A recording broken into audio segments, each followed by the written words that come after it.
மாநகர சபைன்றது மக்களுக்காக இருக்கணுமே ஒழிய மாநகர சபைக்காக வேண்டி மக்களாக இருக்கிறார். தங்களுடைய கட்சிக்கு மட்டும் கிடைச்சாதான் நாங்கள் நிதியை ஒதுக்குவோம் கொள்ளுவோம், இல்லாட்டா ஊழல்வாதிகளுக்கு கொடுக்க மாட்டோம் என்று சொல்றது இல்லை. இந்த அரசாங்கத்தை நீங்க பார்த்தீங்கன்னா வெறும் புலுடா அரசியலான. சரி, இந்த யாழ் மாநகர சபைக்கு போட்ட வேட்பாளர் அல்லது ஆக்களை பாருங்க, எல்லாருமே வெள்ள கையுள்ள ஆக்கலையா போட்டிருக்கு. மணல் கடத்தக்காரன், கஞ்சாக்காரன், கசிப்பு காய்ச்சறாள், அவ்வளோங்க கள்ளர், இப்படியான ஆக்களை தான் என்ன போட்டிருக்கு. இன்றைக்கு மாநகர சபைக்குள்ள நீங்கள் இல்லைக்கு நான் வசிக்கிறேன்றபடியா நான் பார்த்தால் பல்வேறு நிதி இழப்புகள் இந்த மாநகர சபை நிர்வாகத்தின் செயற்பாட்டால் இழக்கப்பட்டிருக்கு. ரெண்டாவது பார்த்தால் நகரத்துக்குள்ளே ஒரு ஒழுங்கான வாகன தரிப்பிடம் இல்லை, மிக நெரிசலான இது. அதில் வரி ஏற்பு செய்கிற விடயத்தில் பாரிய அதிருப்தி மக்கள் மட்டத்தில் இருக்குது. ஆகவே நாங்கள் அந்த விடயங்கள் எல்லாம் நாங்கள் ஒரு சீர்படுத்த வேண்டிய தேவை ஒன்று இருக்கு. உண்மையிலேயே இந்த கலாசார மண்டபத்தை பொறுத்த மட்டில் மாநகர சபை தான் அதை நிர்வகிக்க வேணும். தமிழ் மக்களுடைய கலாச்சாரத்தை உண்மையாக ஏற்றுக்கொண்டு அதை சரியான முறையில் நடைமுறைப்படுத்தணும் என்று இந்திய தூதரகம் கருதினால் நிச்சயமாக அது மாநகர சபையிட்ட தான் கையளிக்கப்பட வேணும். இப்போ ஒரு தமிழ் தேசிய கட்சியண்டு இருந்த ஒரு தவிசாளரால் தானே தையட்டி விகார கட்டுப்படைக்க மூடி மறைக்கப்பட்டது. ஆனால் பழி முழுக்க என்ன போராடுற தரப்புக்கு தானே, கட்டு மட்டும் அங்கே இருந்து நீங்களு கேட்குற நிலைமை போராடுற தரப்புக்கு தான் வருது. இந்த தேர்தலில் போட்டியிடுறதுக்காக உங்கள்கிட்ட இருக்கிற வேலை திட்டம் என்ன? நாங்கள் எங்களுடைய வட்டாரத்தை பொறுத்த மட்டும் நான் மிக தெளிவான வேலை திட்டம் உண்டு. நான் மக்களுக்கு, எங்களுடைய வாக்காளர்களுக்கு நான் வழங்கி இருக்கிறேன். அதில் புள்ளி விவர ரீதியாக எத்தனை வாக்காளர்கள் இருக்கிறார்கள், எத்தனை குடும்பம் இருக்கிறது, என்னென்ன வீதிகள் இருக்குது, அந்த வீதிகளில் எத்தனை வாய்க்கால் இருக்குது, அந்த வட்டாரத்தில் எத்தனை சன சமூக நிலையம் இருக்குது, எத்தனை விளையாட்டு கழகம் இருக்குது, எத்தனை ஆலயங்கள் இருக்குது போன்ற சகல தரவுகளையும் நான் அந்த புத்தகத்தில் அடித்து அதற்கு என்னென்ன செயற்திட்டங்கள் செய்ய வேணும் என்கின்ற விடயம் நான் ஒவ்வொரு வாக்காளர்களுக்கும் கொடுத்துருக்குறேன். அது ஒரு நடைமுறை சாத்தியமான விடயங்கள்லாம் அதில் நான் குறிப்பிட்டிருக்கிறேன். அது உங்களுக்கும் நான் தருவேன். அதிலே என்னுடைய வட்டாரத்துக்குள்ள 3 குளங்கள் எப்படி செய்வன் என்ற விஷயங்கள் நான் அதில் தெளிவாக மக்களுக்கு தெளிவுபடுத்தி இருக்கிறேன். அதைவிட பொதுவாக மாநகர சபையை பொறுத்தவரையிலே எங்களுக்கென்று ஒரு கணிசமான திட்டம் இருக்கு. பிரதானமாக சொல்ல போனால் மாநகர சபையினுடைய எல்லைக்குட்பட்ட பிரதான பஸ்தரிப்பு நிலையத்தில் இருக்கிற மலசல கூட பிரச்சனை நீண்ட காலமாக தீர்க்கப்படாத ஒரு பிரச்சனை, பொது மலசல கூட. ரெண்டாவது பார்த்தால் நகரத்துக்குள்ளே ஒரு ஒழுங்கான வாகன தரிப்பிடம் இல்லை, மிக நெரிசலான இது. அதில் வரி ஏற்பு செய்கிற விடயத்தில் பாரிய அதிருப்தி மக்கள் மட்டத்தில் இருக்குது. ஆகவே நாங்கள் அந்த விடயங்கள் எல்லாம் நாங்கள் ஒரு சீர்படுத்த வேண்டிய தேவை ஒன்று இருக்கு. மாநகர சபையினுடைய ஏனைய விடயங்களை பொறுத்த மட்டும் இப்போ குளங்கள் அதுகள் எல்லாம் நாங்கள் இயல்பாகவே செய்வோம். வாய்க்கால் புனரமைப்பு எல்லாமே இருக்குது. அதே நேரம் எங்களுடைய திட்டத்தில் கண்காணிப்பு கேமராக்கள் மிக முக்கியமான ஒன்றாக பார்க்குறோம். அது வெறுமனே கழிவகற்றல் பொறிமுறைக்கு மட்டுமல்ல. இப்போ எங்களுடைய திட்டத்தில் நாங்கள் சொல்ல வர விஷயம் என்னென்றால், கண்காணிப்பு கேமரா பொருத்துவதனூடாக பல்வேறு குற்றச் செயல்களையும் கட்டுப்படுத்தலாம். அப்போ ஒன்று சும்மா கண்டபாட்டுக்கு குப்பைகள் போடுற மக்களின் பிரச்சனை மட்டும் இல்லை, அதுக்கு மட்டும் இல்லை நடவடிக்கை.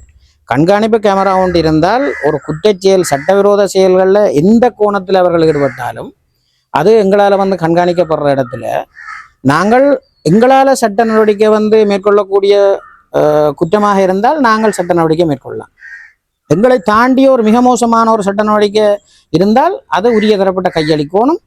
உரிய தரப்பும் பாதுகாக்கிற கோணத்தில் அவைகளுக்கு செயல்பட்டு பக்கச்சார்பாக செயல்படுது என்றால் அதை நாங்கள் ஆக குறைஞ்ச அந்த ஆதாரத்தை வச்சு அம்பலப்படுத்தலாம். ஆகவே எங்களுடைய மாநகர சபைக்குட்பட்ட மக்கள் ஒரு அச்சுறுத்தல் இல்லாத ஒரு சூழல் இருக்கிறதுக்கு அந்த கண்காணிப்பு கேமரா பொறிமுறை இருக்கு. அது மட்டும் இல்லாமல் இப்போ தெருவிளக்குகள் பொறுத்துறதுல வந்து மின்சார பிரச்சனைகள் எல்லாம் நிறைய இருக்கிறதாக கடந்த காலங்களில் இருந்தது. மின்சார சபைக்கும் மாநகர சபைக்கும் இடையில வந்து சில சில ஒரு அண்டர்ஸ்டாண்டிங் பிரச்சனைகள் எல்லாம் இருந்தது. ஆகவே நாங்கள் சோலார் சார்ந்த விடயங்களில் வந்து கவனம் செலுத்தலாம் என்று நாங்கள் அதை சிந்திச்சிருக்கிறோம். இதை தாண்டி பிரதானமாக வந்து நாங்கள் யோசிச்சது, நாங்கள் அறநெறிகள் இதுகள் எல்லாமே இயல்பாகவே வந்து ஓடிக்கொண்டிருக்கு. இதில் நாங்கள் மேலதிகமாக வந்து யோசித்த விஷயம், இந்த மாநகர சபைக்குள்ள ஒரு சிந்தனை பள்ளி ஒன்று திட்டம் ஒன்று உருவாக்க வேணும். சிந்தனை பள்ளி திட்டம் என்று சொன்னால் அது இந்த அறநெறி அது ஒரு கரையா போகும். சிந்தனை பள்ளியில் கலை இலக்கிய ஆய்வு வர வேணும், சரிதானே? அதை விட வந்து புத்தாக்கம், இன்றைக்கு வந்து ஒரு புத்தாக்க ரீதியான செயற்பாடுகளுக்கு வந்து சின்ன பிள்ளைகளை வந்து கொண்டு வரைக்குள்ள அது எங்களுடைய மாநகர சபை மட்டும் இல்லாமல் வந்து எங்களுடைய சமூகத்துக்கும் ஒரு முக்கியமான ஒரு விஷயம்.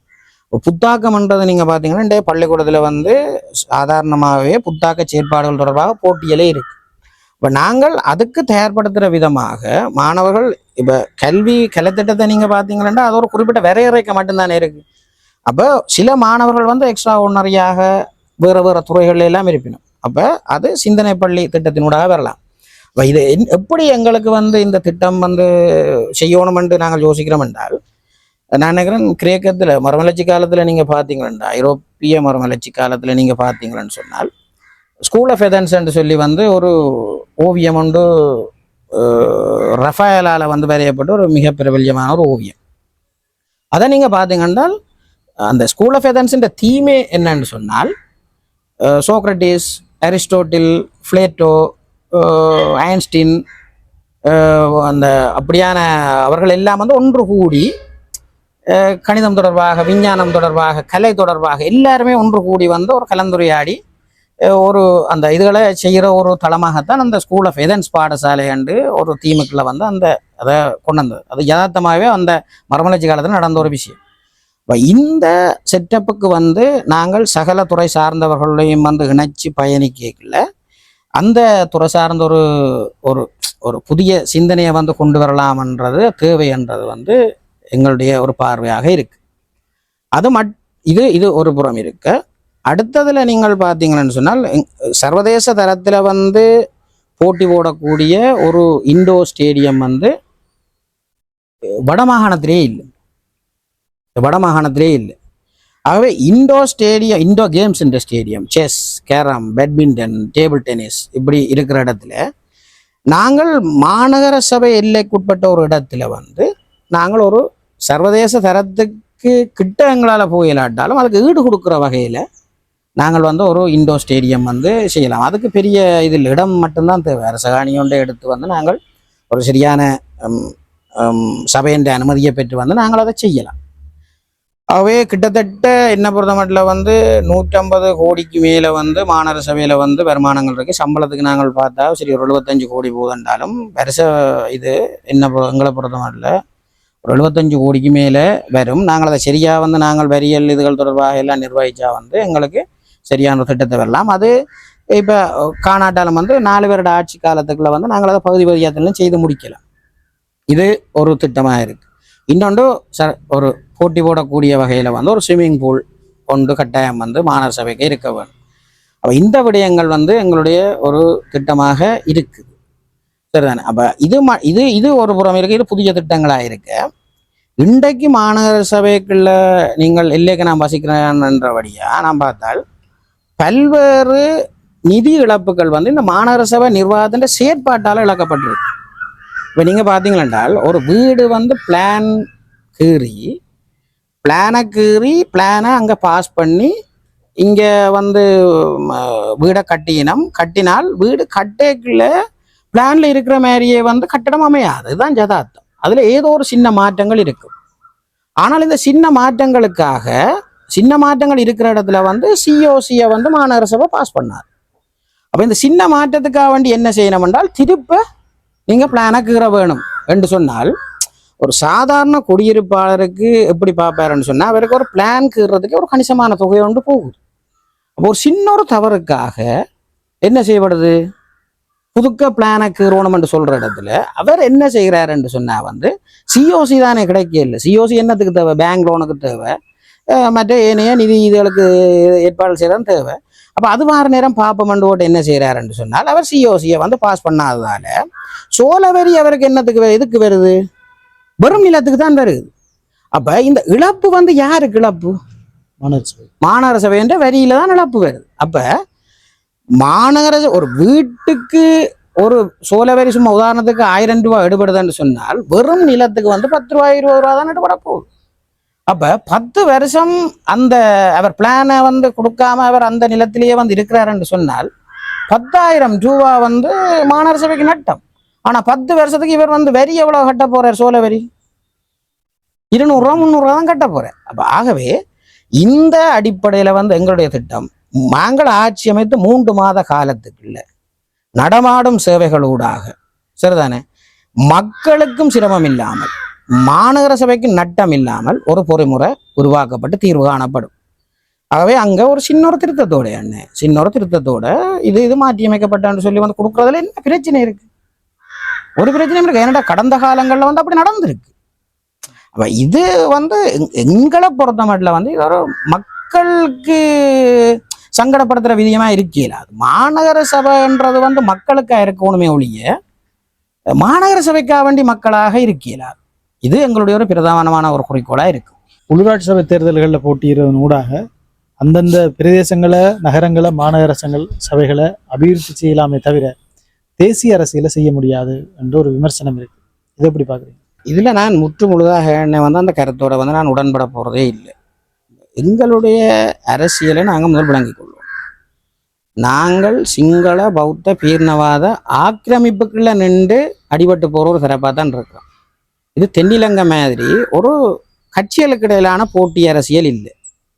இது ஒரு உரிமை அரசியலை வந்து நாங்கள் வென்றெடுக்கிறதுக்காக சிங்கள பௌத்த பீர்ணவாதத்தோட ஒரு போராடுற ஒரு அரசியலை தான் செய்து கொண்டிருக்கோம். இந்த இடத்துல வந்து எப்படி சொல்ல முடியும் வந்து இது வெறுமனே அபிவிருத்திக்கான அரசியல் தான் எப்படி சொல்லலும்? அப்படி என்று சொன்னால் இப்போ உதாரணத்துக்கு வந்து இப்போ நாங்கள் ஒரு சிங்கள பீர்ணவாத ஆட்சியாளர்கிட்ட வந்து நாங்கள் அபிவிருத்தி என்ற கோணத்தில் கொடுக்குறோம்னு வைப்போம். அதே உள்ளூராட்சி தேவை தமிழர் இதில் இருக்கவே வந்து தையட்டி விகாரையை கட்டினோம். ஆக குறைஞ்சது அந்த சபையில வந்து ஒரு எதிர்ப்பு என்றாலும் வந்து காட்டினோம். ஆனால் அதில் இருக்கிற தவிசாளர் வந்து அவர் டபுள் கேம் ஆடி அதை வெளிப்படுத்தாமல் அரசு தரப்போட சேர்ந்து ஒரு அதாவது தமிழ் கட்சியின் பிரதிநிதியை வந்து செயற்பட்டிருக்கிறார் என்று சொன்னால் ஒரு அரச கட்சியை வந்து முழுக்க வந்து கைப்பற்றுது என்று சொன்னால் என்ன அதுல ஒரு தடையும் இருக்க போறதில்லை சிங்களமயமாக்கல்ல. அப்ப அபிவிருத்தி என்ற கோணத்துல வந்து என்னத்தை வந்து நாங்கள் வந்து சாதிக்க போறோம்? அப்ப எல்லாத்துலேயுமே ஒரு அரசியல் இருக்குது. நான் பழமையாவே நான் சொல்ற மாதிரி இப்போ நாங்கள் போகிறோமே இப்போ இது எப்படி இருக்குன்னு சொன்னால் வந்து இதன் அரிசி வந்து சோறா சாப்பிட்றது தானே. அரிசியில் என்ன அரசியல் இருக்குன்னு வந்து கேட்குற மாதிரி தான் இருக்கு. அப்போ அரிசியில் விலையேற்றம் எல்லாம் எதால வந்தது? பின்னுக்கு அரிசி தட்டுப்பாடு எதால வருகுது என்று சொன்னால் அதுக்கு பின்னுக்கு இருக்கிற அரசியலால் தானே என்ன வருகுது, விலங்கு தானே. இன்றைக்கு பொருளாதாரத்தில் வந்து நாங்கள் இவ்வளோ அடிபட்டு போகிறோம் என்று சொன்னால் அரசியல் தீர்மானங்கள் தானே காரணமாக. ஆகவே சகல விடயத்திலையுமே அரசியல் இருக்கு. இப்போ இதை புறந்தள்ளி எங்களுடைய உரிமை அரசியலை வரும் அபிவிருத்தி என்ற கோணத்தில் நாங்கள் பார்ப்போமாக இருந்தால் அது தமிழரை வந்து ஒரு மீள முடியாத ஒரு இடத்துக்கு வந்து கொண்டு போவோம்ன்றதுதான் என்னுடைய பார்வை. வடக்கு கிழக்கின் உள்ளூராட்சி சபைகள் ஏன் தமிழ் தேசிய கட்சிகளிடம் இருக்கணும் நினைக்கிறீங்க? இதுலேயும் வந்து எனக்கு வந்து ஒரு சின்ன இருக்கு. ஆனால் இன்றைக்கு இருக்கிற ஆபத்தில் வந்து ஒரு தமிழ் தேசிய கட்சியன்ற பிம்பத்திலேயாவது இருக்கிறத வந்து நாங்கள் நியாயப்படுத்தலாம், விளங்குதான். இப்போ நான் கடந்த பதிலேயே சொன்ன மாதிரி வந்து இப்போ ஒரு தமிழ் தேசிய கட்சியண்டு இருந்த ஒரு தவிசாளரால் தானே தையட்டி விகார கட்டுப்படைக்க வந்து மூடி மறைக்கப்பட்டது. ஆனால் பழி முழுக்க என்ன போராடுற தரப்புக்கு தானே. கட்டு மட்டும் அங்கே இருந்து நீங்களு கேட்குற நிலைமை வந்து போராடுற தரப்புக்கு தான் வருது. ஆனால் அது அந்த நேரம் உயர் பாதுகாப்பு விலையத்துக்குள்ள இருக்குது. இவருக்கு சபையில் வந்து தெரியப்படுத்தி இருக்கிறோம். இவர் ஆக குறைஞ்சது ஒரு சட்ட நடவடிக்கை கண்டாலும் வந்து ஏதோ ஒரு தீர்மானத்துக்களால போயிருக்கும். அப்போ சரி, பிரதேச சபைன்ற தீர்மானம் தான் இல்லை. ஆனால் மாவட்ட ஒருங்கிணைப்பு குழு கூட்டத்தில் எல்லாமே வந்து கதைக்கப்பட்டு தடுத்து நிறுத்தப்படையில தானே. அப்போ அப்படி இருக்கிற ஒரு சூழல்ல இப்போ நாங்கள் வந்து சொல்ல போகிறோம் வந்து தமிழ் தேசிய அரசியல்கிட்ட ஏன் போகணும் என்று சொல்கிற இடத்துலையானே இப்ப ஆக குறைஞ்சது வந்து தமிழ் தேசிய அரசியல் பெறப்பட்ட போனாதான் ஆக குறைஞ்ச எதிர்ப்பையாவது வந்து காட்டலாம், சரிதானே? ஆனால் தமிழ் தேசிய அரசியல் என்று சொல்ற தரப்புகள்கிட்ட இப்ப இப்ப, தென்னிலங்கை கட்சிகளோட வந்து ஒத்து போற தன்மை உள்ள தரப்புகளும் இருக்குது. அப்ப அங்கதான் வந்து மக்கள் தெளிவா இருக்க வேணும். மக்கள் தமிழ் தேசியம் என்ற பேர்ல வந்து தமிழ் தேசியத்தை பலப்படுத்தணும் என்று உண்மையா வந்து நாங்கள் சொல்ல வர விஷயம், நீங்கள் உண்மையாவே தமிழ் தேசியத்தை பாதுகாக்கிற தரப்பு யார் என்றதை தெரிஞ்சு வாக்களிக்க வேணும். வெறுமனே அந்த தமிழ் தேசிய பிறப்பு முகமூடியோட வர தரப்புகளுக்கு வந்து வாக்களிக்கிறதும் வந்து கொஞ்சம், அதாவது தென்னிலங்கை தரப்புக்கு வாக்களிச்சு வர விளைவை விட வந்து கொஞ்சம் தாமதிக்கும், அவ்வளவுதான். கையெட்டி மாதிரி என்ன, இப்போ உதாரணத்துக்கு நாங்கள் சொல்ல போனா இன்றைக்கு ஆரியகுலத்தை எடுத்துக்கொள்ளும். ஆரியகுலத்தில் ஏற்கனவே அது ஒரு சர்ச்சையான ஒரு விடயமாகத்தான் அந்த குளம் நிரமைக்கப்பட்ட காலத்திலிருந்து, அங்கே கண்டிய நடனம் போடப்பட்டதிலிருந்து, ஆளுநரால் திறக்கப்பட்டதிலிருந்தே சர்ச்சை கொண்டு வந்து இடப்பட்ட காலத்தில் வந்து அதில் குளத்துக்குள்ள புத்தர் சிலையை வந்து வைக்கணுமன்ற ஒரு விஷயமே வந்து கடும் எதிர்ப்பால் தான் அது நிப்பாட்டப்பட்டது. அப்போ இன்றைய மாநகர சபையில் ஒரு தமிழ் தேசிய தரப்பு சார்ந்து ஒரு தென்னிலங்கை தரப்பு வருதுன்னு சொன்னால் வந்து அதை எப்படி வந்து நாங்கள் கட்டுப்படுத்த போகிறோம்? மக்கள் நினைக்கணும் எப்படின்னு சொன்னால், இது என்ன, நாங்கள் மக்கள் சில உள்ள நினைக்கலாம் வந்து நாங்கள் அரசாங்க தரப்பு இருந்தால் கூட அபிவிருத்தி நடக்குமென்ற கோணத்தில் வந்து சில வழியில் ஒரு சிந்திக்கிற தரப்பாக இருந்தால் மக்கள், அந்த அபிவிருத்தி வந்து யாருக்கான அபிவிருத்தியாக இருக்க போகுது? தமிழ் மக்களுக்கான அபிவிருத்தியாக இருக்க போகுதா, சிங்கள பௌத்த மேலாதிக்கத்துக்கான அபிவிருத்தியாக இருக்க போகுதா? அப்போ எங்களுக்கான அபிவிருத்தியாக இருக்க போகிறது இல்லை. இதே மாதிரி தான் மயிலொட்டி துறைமுகத்தை தமிழ் மீனவர்களுக்கு வந்து வசதி ஏற்படுத்தி கொடுக்கறதா தான் அங்கே இருந்த மீனவர்களுடைய வாடிகள் எல்லாம் வந்து விட்டு கொடுக்கப்பட்ட நிலையில், எங்களுக்கு பெரிய ஒரு அபிவிருத்தி ஒன்று கிடைக்க போதுன்ட்டு மீனவர்களை விட்டு கொடுத்த நிலையில் இன்றைக்கு அவர்கள் விட்டு கொடுத்து இன்றைக்கு இடமும் இல்லாமல் தாங்கள் தொழிலும் செய்யலாம் நினைக்கணும். தென்னிலங்கை மீனவர்களான் வந்து மயிலட்டி துறைமுகத்தில் வந்து கோடி கோடியாக அள்ளி கொண்டு போயினோம். அப்போ இந்த அபிவிருத்தி யாருக்கான அபிவிருத்தியாக இருக்கணும்ன்றதையும் வந்து மக்கள் தீர்மானிக்கணும். உங்களுக்கு இந்த தேர்தலில் இருக்கிற சவால்கள் என்ன? சவால்கள் நிறைய இருக்குன்னு என்னென்று சொன்னால், இந்த தேர்தலில் மட்டும் இல்லை, ஒவ்வொரு தேர்தலையும் வந்து தமிழ் தேசிய மக்கள் முன்னணி வந்து பல சவால்களை தான் சந்திச்சு கொண்டு வருது. அது நிமிந்து நிற்கிற ஒவ்வொரு சந்தர்ப்பத்திலையும் வந்து பல சந்தர்ப்பங்களில் வந்து ஒரு பொய்யான குற்றச்சாட்டுக்கள் அல்லது வந்து தூக்கடிக்கணுமெண்டே செயல்படுற அடிக்கணுமென்று செயற்படுற செயற்பாடுகளே நடந்து கொண்டு தான் இருக்கு. அதையும் தாண்டி நேர்மையாக இந்த அரசியலை பயணித்தபடியாத்தான் இன்றைக்கு கயந்தமார் பொன்னம்பலம் என்கின்ற ஒரு ஒரு மனுஷன் ஒரு மிக நேர்மையாக, சொல்லுக்கும் செயலுக்கும் நேர்மையாக இருந்து நடந்தபடியாத்தான் இன்றைக்கு இந்த தடைகள் எல்லாத்தையும் தாண்டி இன்றைய மக்கள் ஒரு நேர்மையான அரசியல் தலைவராக வந்து அவரை ஒரு பார்க்குற ஒரு சூழலை உருவாக்கியிருக்கு. உண்மையிலேயே அந்த செயற்பாடுகள் எல்லாம் கொள்கை ரீதியாக நடக்க, அதுக்கு ஒரு சொல்லுவாங்க உயிர் கொடுக்கிற விதமாக கட்டமைக்கிற செயற்பாடுகளில் செயற்பட ஒரு முதுகெலும்பே உண்மையிலே செல்வராசா கஜேந்திரன் தான், சரிதான். அப்போ அது நாங்கள் வந்து அந்த தளத்திலேயே வந்து இருந்து நாங்கள் அவதானிச்சென்ற அடிப்படையில் சொல் வந்து கஜேந்திரகுமார் என்று சொன்னால் செயல் வந்து செல்வராசா கஜேந்திரன். ஆகவே இந்த ரெண்டு தலைமைகளையும் வந்து ஒரு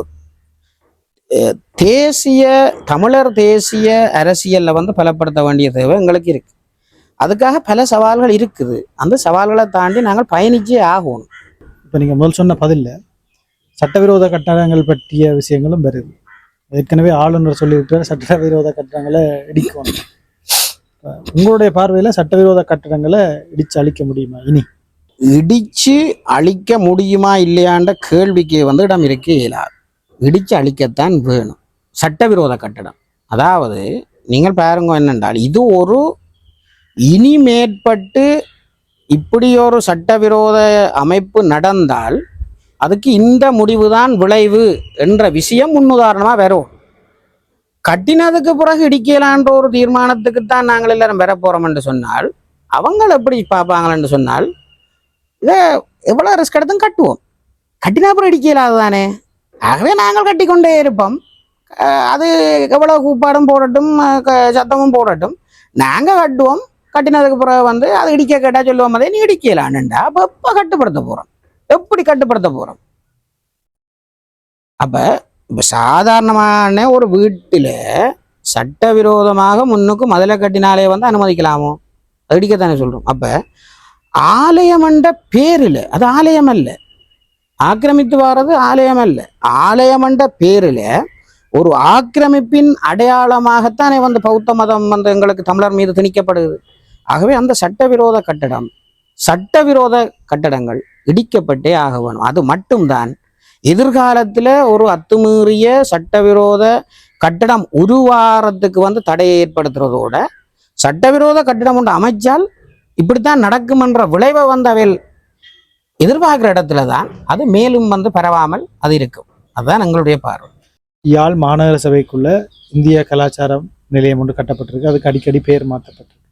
இந்த கலாச்சார நிலையம் யாழ் மாநகர சபையிட்ட இருக்கிறது பொருத்தமானதா அல்லது இந்தியாட்டையோ அல்லது மத்திய அரசாங்கத்திட்ட இருக்கிறது பொருத்தம்? இப்போ இன்னும் எங்களுடைய பார்வையை பொறுத்த மாட்டலையானே, உண்மையிலேயே அந்த கலாச்சார மண்டபம் மாநகர சபையினுடைய கட்டுப்பாட்டுக்குள்ள வர வேணும்.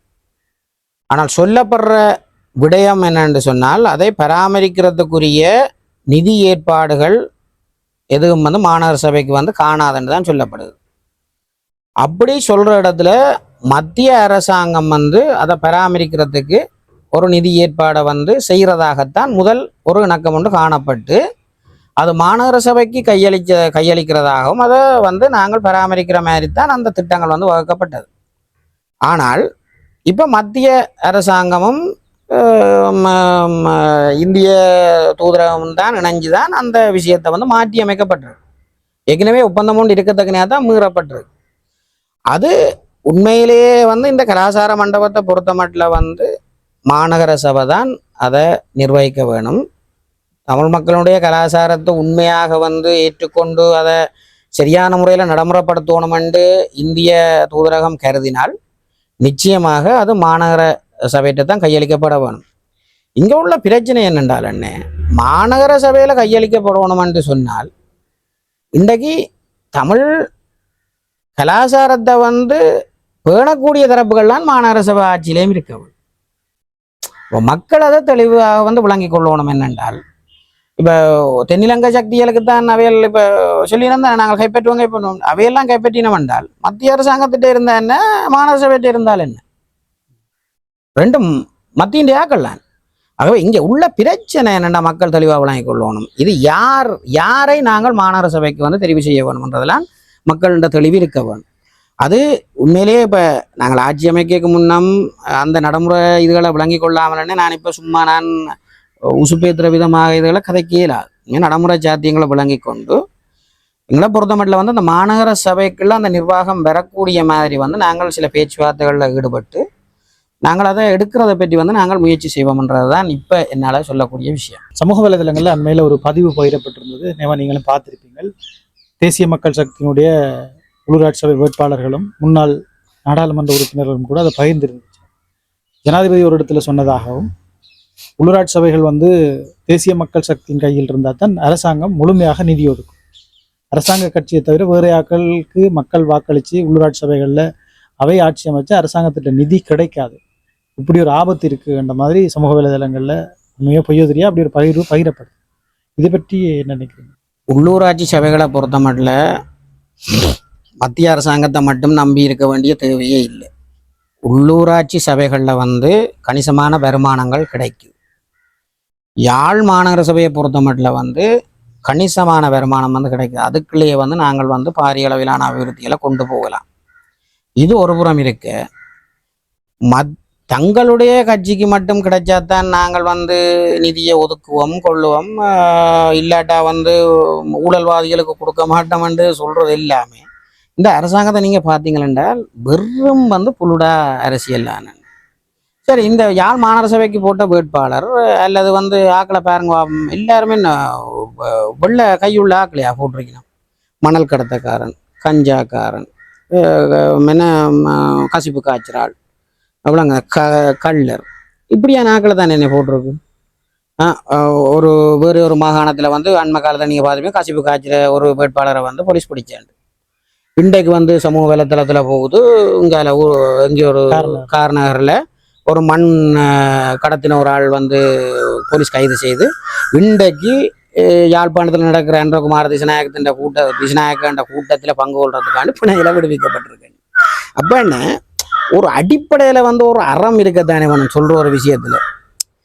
மக்களை வந்து பேக்காட்டுறன்றதுக்காக வேண்டி வந்து மக்களை வந்து முட்டாளண்டு நிற்க கூடாதானே பேக்காட்டுறதுக்கு. அப்ப இந்த அரசாங்கத்தினுடைய பேக்காட்டல்களை வந்து மக்கள் கணிசமா இப்ப அஞ்சு மாசம் கடந்து வந்து படிவா தெளிவா வச்சிருக்கணும். இது ஒரு ஒரு பயங்கர ஒரு புழுகுக்கார ஒரு கட்சின்றதை அவங்க ஏற்றுக்கொண்டிருக்கிறாங்க. இனி மக்கள்லாம் தீர்மானிக்கணும் என்ன வந்து இவங்க சொல்றது சரியா பிள்ளையான்றது. அதை தாண்டி வந்து எங்களுடைய தேசத்தை வந்து எங்களுடைய இதை வந்து கட்டமைக்கிறதுக்கு எங்களுக்கு எல்லாமே இருக்கு. இதில் அன்றகுமார் திசநாயக்க நிதி ஒதுக்கணும் என்ற அவசியம் என்ன பொருள். நாங்கள் ஆட்சி அமைக்கிற பட்சத்தில் வந்து எங்களுக்கு வந்து அந்த தேவையெல்லாம் இல்லை. மாநகர சபையை ஆட்சி அமைக்கிறதுக்கு நாங்கள் அன்றகுமார திசநாயக்க தராது போனால் வந்து எங்களுக்கு வெள்ளமே இருக்குது. நாங்கள் புலம்பெயர் மக்கள்கிட்ட நேரடியாக போவோம். மாநகர சபையை வந்து நிர்வகிக்கிறதுக்கு தான் வேணும் பணம். ஆகவே வந்து புலம்பெயர் ஆக்கள் வந்து இலங்கையில் முதலீடு செய்ய தயாரில்லை.